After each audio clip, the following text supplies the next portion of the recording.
దక్షిణాదిలో బీజేపీ జెండా ఎగరడం ఖాయమన్నారు కేంద్ర మంత్రి కిషన్ రెడ్డి.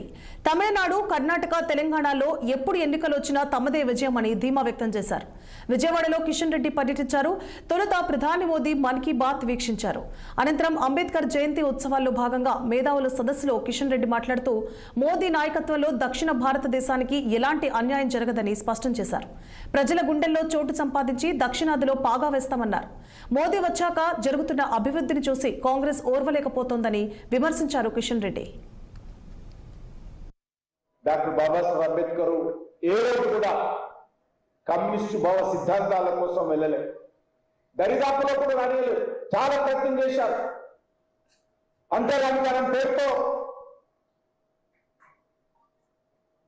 సామాజిక వర్గాలను రెచ్చగొట్టి కుల కలిశాలను రేపించి ఈ దేశంలో పబ్బం గడుపుకోవాలనేటువంటి ప్రయత్నం కూడా కమ్యూనిస్ట్ పార్టీ చేసి డాక్టర్ బాబాసాహెబ్ అంబేద్కర్ కూడా ఆ యొక్క విప్లవ ఉద్యమంలో రావాలని కోరారు. కానీ ఆయన ఈ రోజు కూడా కమ్యూనిస్ట్ పార్టీలో చేరలేదు.